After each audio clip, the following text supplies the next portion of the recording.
All right, let's dive into something pretty wild today. We're looking at a new kind of travel company that popped up in late 2025. It's called Digital Adventures Outdoors ROUS, or much easier, DAOSRUS. And it's not just tweaking travel, it's trying to completely reboot the whole idea. But before we get into all the crazy tech, let's start with the big question they're trying to answer. What if your trip did more than just get you a great photo for Instagram? What if it actually, funded the infrastructure of the very place you were visiting? What if your tourism dollars had a direct, totally transparent, and positive impact on the community? Just keep that in your head for a minute. Because let's be real, this is the world we're all used to. The headaches of booking sites, that little pang of carbon guilt from a long flight, and knowing that most of your money is going to some big corporation miles away. Well, DAOSRUS is promising the exact opposite. They call it the sovereign experience, an adventure that's seamless, verifiably carbon negative, and where your money goes straight to the local guides and engineers on the ground. And this quote, it pretty much says it all. Their whole philosophy isn't about making tourism a little bit better, it's about replacing it. They argue that the old way is extractive. It takes from a place. Their new model is all about stewardship, turning us from passive tourists into active partners in building up the places we visit. So, the big question is, how are they going to pull this off? Well, DAOSRUS is not your average tour operator. It's a pretty radical jump from an old-school business into a whole new way of organizing people. And get this, the change happened incredibly fast. Just look at this timeline from late 2025. In August, they launched their big expedition in Uganda. By November, they're already rolling out this new passport tech. And then in December, the old company, Ree Boot Eco Tours, just dissolves. And from its ashes, boom, the DAOSRUS DAO is born. Now, you're probably asking, what on earth is a DAO? Good question. It stands for Decentralized Autonomous Organization.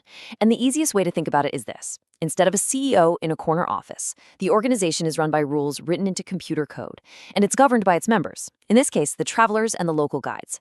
It's kind of like a co-op, just supercharged by the internet, cutting out the corporate middlemen. So how does the money actually move around? This part's absolutely crucial to their whole model. When you pay for a trip, that money is automatically split by what's called a smart contract. 40% goes directly into building local infrastructure. Think power grids, clean water. 30% goes right to the local guides. And the last 30% goes into the DAO's treasury to fund growth. The big takeaway? Your money actually stays local. This all sounds great in theory, but you need a serious engine under the hood to make it all work. So let's take a look inside their tech stack and see how they actually pull this off. So, DAOSRUS itself is really just the interface. It's the part you, the traveler, actually see and touch. But underneath, you've got these key partners making it all happen.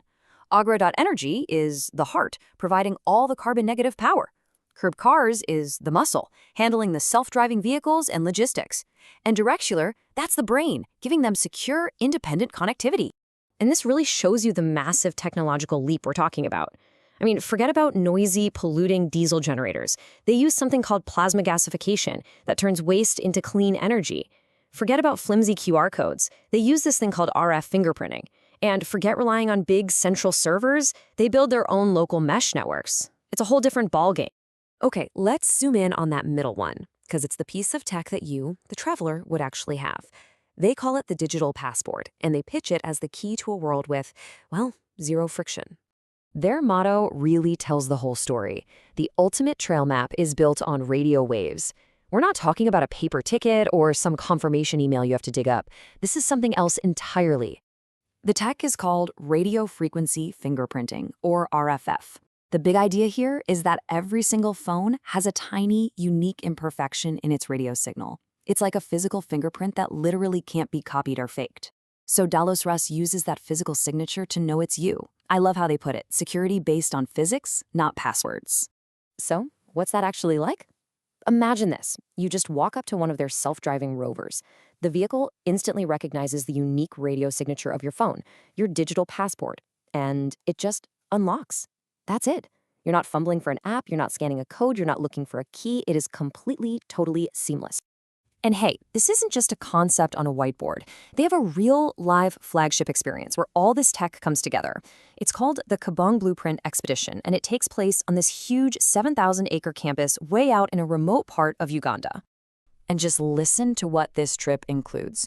You're cruising around in those autonomous rovers we just talked about, The entire trip is 100% carbon negative because it's powered by local waste. You're staying in these amazing luxury ecopods that have enterprise-grade Wi-Fi in the middle of the African bush. And here's the real kicker. Your stay is literally funding the power plant that gives electricity to all the surrounding villages. It sounds like something straight out of science fiction, right? But, you know, building a new world is never simple. So let's flip the coin and look at the very real risks that come with a project this ambitious. On one hand, the potential upside is just massive. DAOSRUS has a total monopoly. They are the only way into these places. Their security is basically military grade.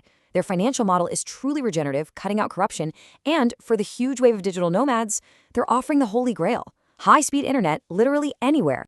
But the dangers are just as real. They are completely dependent on their tech partners. If one of them goes down, the whole experience collapses. The entire DAO financial model could get shut down by regulators. The liability of having self-driving cars in the wilderness, yeah, that's a legal nightmare. And they still have to compete with traditional luxury brands that might not have the tech, but they definitely know high-end service. And this really highlights their single biggest vulnerability, and it's just one number: 1. As of late 2025, their entire massive global vision is resting on the success of one single location in Uganda. Talk about a single point of failure. So, as we start to wrap this up, what are we really looking at here? Is this just another travel company, or is it maybe something more? The folks behind DAOSRUS seem to see it as a kind of showroom for civilization. I just love this description of what it's like to be there. It's not just a vacation, it's what they call edutourism. You might come for the amazing food and the luxury pods, but you spend your days learning how to program autonomous vehicle swarms or operate a plasma gasifier. It's a living, breathing laboratory. And that really changes what the term all-inclusive even means, right? The old version meant your food and drinks were included. The new version means your trip includes energy independence for the community, total control over your own data, and an economic model that directly benefits the locals. It is a much, much bigger promise. Which, of course, leaves us with the final and most important question: is DAOSRUS actually building a scalable blueprint for a more sovereign, fair, and sustainable future that could work for everyone? Or have they just built the world's most technologically advanced, exclusive, and expensive theme park for a very privileged few?